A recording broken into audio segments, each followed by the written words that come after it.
WhatsApp guys, कैसे हो आप सब? आई होप बढ़िया होंगे। आज हम वीडियो लेक्चर आपके लिए लेके आए रिएक्ट जेएस का। रिएक्ट जेएस का ट्यूटोरियल अभी हम बनाएंगे।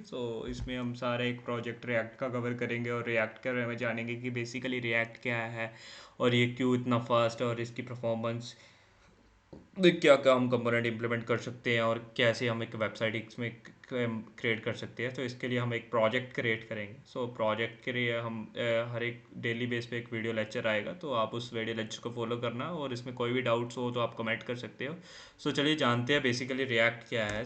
रिएक्ट जो है हमारी एक जावास्क्रिप्ट लाइब्रेरी है। ये लाइक एंगुलर और व्यू के जैसे कोई फ्रेमवर्क डिज़ाइन नहीं है। बेसिकली ये एक जावास्क्रिप्ट लाइब्रेरी है। ये जावास्क्रिप्ट लाइब्रेरी हमारे जो है फेसबुक के डेवलपर द्वारा जॉर्डन वॉक ने डेवलप किया था सिंस 2012 में। उन्होंने अभी जो करंट वर्जन इसका जो चल रहा है V5.01 ये वर्जन चल रहा है। ये बेसिकली सिंगल पेज एप्लीकेशन को डेवलप करने के लिए रिएक्ट का यूज़ किया जाता है। रिएक्ट का सिंगल पेज एप्लीकेशन का यूज़ किया जाता है, बट इसका फास्ट वे होने का कारण है कि इसमें ये वर्चुअली डोम यूज़ किया जाता है। वर्चुअली डोम क्या होता है, मैं आपको अगर समझाऊँ तो इसमें बेसिकली लाइक ये मेरा रिएक्ट का कोड है। रिएक्ट के कोड में like index dot H T M L है। लाइक अदर अगर हम किसी और की एग्जांपल ले, कोई और जीएस की एग्जांपल ले, तो वो क्या करेगा, कोई कंपोनेंट है लाइक इसमें कोई भी, जैसे सपोज कर लो डिव है। ये डिव के अंदर कोई मैंने कंटेंट ऐड ऑन करना है, तो इसके अंदर सपोज कोई H1 या H2 टैग की कोई पहले से कोई लग रखी है, तो इसके अंदर XYZ का कंटेंट है और वो क्या करेगा, ये डिव का कंटेंट उठाएगा या पूरे डिव को उठाएगा और ये पूरे डिव के अंदर कंटेंट को ट्रैक करके उसको अपलोड लाइक अपडेट कर देगा। अभी रिएक्ट का क्या करेगा, वर्चुअल डॉम जितना कंटेंट का मैं कमांड दी है, लेट्स से मुझे H2 का ही कंटेंट अपग्रेड करना है, तो बेसिकली ये क्या करेगा, तो H2 का ही ये कंटेंट को अपग्रेड कर देगा। वर्चुअल डॉम की ये बेनिफिशियल है, तो ये उतना ही कंटेंट अपडेट करेगा जितना आपको ज़रूरत है। ये आपको रिएक्ट प्रोवाइड करता है, जिसके कारण इसको थोड़ा रिस्पॉन्स फास्ट है अदर से। सो चलिए इसके इंस्टॉलेशन प्रोसेस जान लेते हैं कि इसको हम इंस्टॉल कैसे करेंगे और इसके आपके सिस्टम रिक्वायरमेंट क्या है। सिस्टम रिक्वायरमेंट के लिए बेसिकली मैं आपको एक्सप्लेन करना चाहता हूँ। इसके लिए विंडो एक्सपी और विंडो 7 ना हो आपकी, विंडो 10 और विंडो 11 इसके लिए लाइक ठीक है, मतलब इसमें कोई प्रॉब्लम क्रिएट नहीं करेगी रिएक्ट, तो आपके रिएक्ट आराम से चलेगी। अगर आपकी विंडो 7 और विंडो एक्सपी है तो आप सीडीएन का यूज़ कर ले, उसमें आप 2-4 सीडीएन इंस्टॉल कर ले, रिएक्ट डोम के, बेबल्स के, और ये रही उसकी सिस्टम रिक्वायरमेंट। वेब पैक के ये 3 सीडीएस आप बेसिकली लगा लिए। और अगर आपके सिस्टम कंपेटेबल है तो आप बेसिकली नोड जीएस को आप इंस्टॉल करोगे। नोड जीएस के साथ आपको एनपीएम मिल जाएगा। आपको अभी नोड जीएस कोई भी आपका लाइक विंडोज़ है या मैक है, उसकी रिक्वायरमेंट के अकॉर्डिंग आपको सेटअप करना पड़ेगा आपको लोकल सिस्टम पे, ताकि आपका रिएक्ट वगैरह सेटअप हो सके। चलिए पहले हम अपने नोड को इंस्टॉल करते हैं अपने सिस्टम पे। चलिए शुरू करते हैं। ये रहा, पहले आपको आना पड़ेगा node.js.org पे। ये वाले लिंक पे आके आप बेसिकली आप एक अपना मतलब मैक है तो मैक चूज़ कर लो, और अगर आप विंडोज़ पे यूज़र हो तो विंडोज़ यूज़ कर दो। अगर आप सोर्स पैकेजेस से इंस्टॉल करना चाहते हो तो फिर पैकेजेस इंस्टॉल कर सकते हो। मेरा मानना होगा कि आप अब जल्दी से जल्दी एक पैकेज को इंस्टॉल कर लो और अपने सिस्टम पे सेटअप कर लो। मैंने अभी रिएक्ट नोड के इंस्टॉल कर रखा है, तो मैं अभी फिर से नहीं इंस्टॉल करूँगा। तो आप अपनी एक्सी फाइल को डाउनलोड करके और इसको सेटअप कर लियो। और पे जैसे सेटअप करने के बाद हम एक फोल्डर डायरेक्टरी बनाते हैं अपने ड्राइव में। Let me open the folder, मैं यहाँ से क्रिएट कर देता हूँ।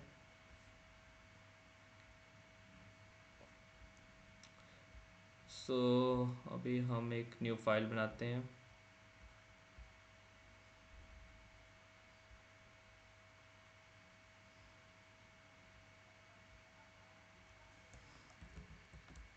नाम देते हैं रिएक्ट कोड्स एंड। चलिए ये रिएक्ट कोड को मैं यहाँ पे ओपन कर लेता हूँ, फाइल, ओपन फोल्डर, और यहाँ पे लगा देते हैं रिएक्ट कोड्स, सेलेक्ट फोल्डर। चलो ठीक है, हमारा रिएक्ट कोड्स में हम आ चुके हैं। अभी आपको करना क्या है, बेसिकली टर्मिनल्स में जाना है और ये आई एम ट्रस्टवर्दी को सिलेक्ट कर लिया अपने वीएस कोड में। और टर्मिनल को करते हैं ओपन। और टर्मिनल जब ओपन हो जाए, अभी आपको बेसिकली एक कमांड चलानी है, npx create react app। और अगर आप इसमें कोई डायरेक्टरी बनाना चाहते हैं तो आप XYZ की अपनी डायरेक्टरी दे सकते हैं, पर मैं कोई डायरेक्टरी नहीं बनाना चाहता तो मैं इसी में ही इंस्टॉल करना चाहता हूँ। मैं स्टार डॉट लगा के इसको चला दूंगा कमांड को। तो अभी ये कमांड्स चलनी शुरू हो जाएगी। वेट करते हैं। ये थोड़ा कमांड फर्स्ट टाइम चलाने पे थोड़ा टाइम लेती है। तो ये देखिए स्टार्ट तो हो चुकी है। ये रिएक्ट कोड इसमें पैकेजेस इंस्टॉल करने, ये पैकेट डॉट जेसन को इंस्टॉल कर चुकी है और अभी थोड़ा टाइम लेगी बाकी के पैकेजेस इंस्टॉल करने में। तब तक के लिए मैं करता हूँ वीडियो को पॉज और मिलते हैं आफ्टर इंस्टॉलेशन। हमारी नोड हमारी npm की कमांड चल चुकी है। तो अभी हमें बेसिकली ये वाली कमांड चलाने को कह रहा है कि लाइक npm स्टार्ट कर दो, तो आपकी ये npm स्टार्ट हो जाएगा। अभी हम बेसिकली npm स्टार्ट करना और अपने प्रोजेक्ट को शुरू करते हैं। npm स्टार्ट हो रहा है, और चलिए ये हो गया इंस्टॉल।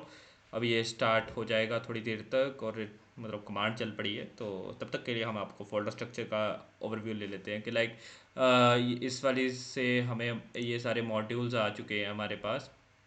लाइक इस पे आप नोड मॉड्यूल्स डायरेक्टरी में आपको तो ये अभी इग्नोर ही करना है कि नोड मॉड्यूल्स को में आपको काम नहीं करना, पब्लिक में आपको काम नहीं करना। ये तो गिट इग्नोर और गिट के रिगार्डिंग फाइल्स हैं। अगर आप गिट पे काम करना चाहते हो तो आप इन फाइल्स का यूज़ कर सकते हो। और इसमें आपका बेसिकली वर्क आपको फॉलो करना है ये सोर्स डायरेक्टरी में, और सोर्स में आपको थोड़ी सी फाइल्स आती है। तो मैं इन फाइल्स को यूज़ नहीं करना चाहता, और अभी से जो भी सारी इंडेक्स डॉट जी एस ये सब जो आ रहा है तो आपका मैं डिलीट कर दूंगा। अभी के लिए ये हमारा वेब पैक इंस्टॉल हो चुका है। और ये देखो इसके जो भी app dot G S render हो रही है अभी के लिए, तो ऐप डॉट जी एस में जो भी इन्होंने कंटेंट ऐड ऑन कर रखा है वही आपको शो होगा। लाइक इसमें edit source code to be reload, ये सर लर्न रिएक्ट। तो बेसिकली ये सारा ऐप डॉट जी एस से आ रहा है। तो अभी हमें कोई इसकी ज़रूरत नहीं है, तो मैं इसके सारी फाइल्स को डिलीट कर दूंगा।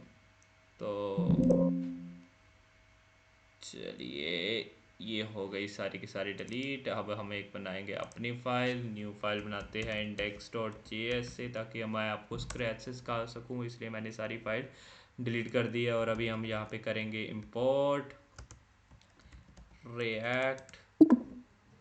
इंपोर्ट रिएक्ट कर लिया, और रिएक्ट के साथ साथ हमें एक डॉम एलिमेंट को भी इंपोर्ट करेंगे, ताकि अब जैसा कि मैंने बताया कि किसी डॉम एलिमेंट को कनेक्ट करके किसी भी HTML कंटेंट में आप भेज सकते हैं। उसके लिए मैं डॉम एलिमेंट का यूज़ करूँगा। रिएक्ट डॉम, और इसका डॉम एलिमेंट का नाम डॉम दे देते हैं।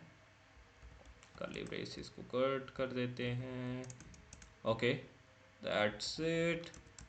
और आप सबसे पहले आपको कुछ देखने के लिए एलिमेंट्स या कुछ कंटेंट नेम का वेरिएबल बना लेते हैं, और कंटेंट के अंदर फर्स्ट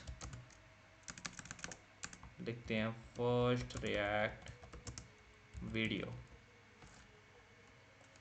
ट्यूटोरियल।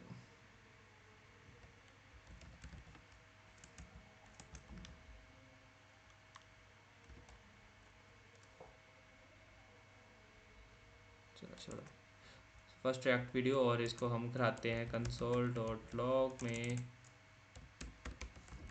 प्रिंट कंटेंट को। और जस्ट चेक करते हैं कि ये हमारा ऑब्जेक्ट बेसिकली हमारे ब्राउज़र पे शो हुआ का नहीं हुआ। उप्स, ये क्या हो रहा है?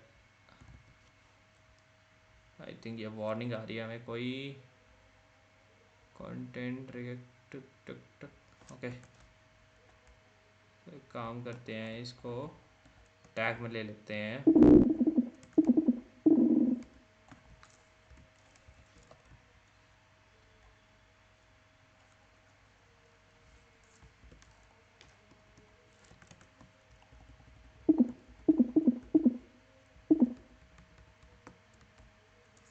ओके अभी जो है रिएक्ट, तो अभी ये जो कंटेंट आया है हमारा कंसोल लॉग में, अगर आप देखोगे तो एक ऑब्जेक्ट क्रिएट हो जाएगा। अभी ये ऑब्जेक्ट के अंदर हमारे प्रॉप्स बन गए हैं। हम प्रॉप्स के अंदर हमारा चिल्ड्रन एलिमेंट आप जैसे आप देख रहे हो कि react first video, so this is, so ये कंटेंट हमारा बेसिकली हमारे ऑब्जेक्ट में शो होने लग पड़ा। तो अभी हम इसको डॉम एलिमेंट का यूज़ करके तो इसमें किसी कंटेंट में रेंडर कराते हैं। तो इस पेज पे पहले देख लेते हैं कि कौन सी क्लासेस और आईडीज़ अवेलेबल है अभी के लिए। तो बॉडी के अंदर अभी के लिए जो कंटेंट आ रहा है रूट ही आ रहा है, तो हम डॉम एलिमेंट का यूज़ करके रिएक्ट डॉम एलिमेंट का यूज़ करके हम इसको वहाँ पे मैप करवा देंगे। रिएक्ट डॉम एंड रेंडर, जिसको आपने रेंडर कराना है उसका नाम यहाँ पे लिखोगे, और जिसमें करवाना है उसमें लाइक इसमें हमारे लिखा है कि रूट है उसका नाम document dot gate element by ID. So ID को हम डाल देंगे, उसका नाम है रूट। रूट को डालने के बाद सेमीकोलन बंद, और रिएक्ट खुद ही रिफ्रेश हो जाएगी और आपका सिंगल पेज में रिस्पॉन्स आ जाएगा। सो सी दिस, आपकी ये फर्स्ट रिएक्ट वीडियो यहाँ पे मैप हो गई है डॉम एलिमेंट का यूज़ करके।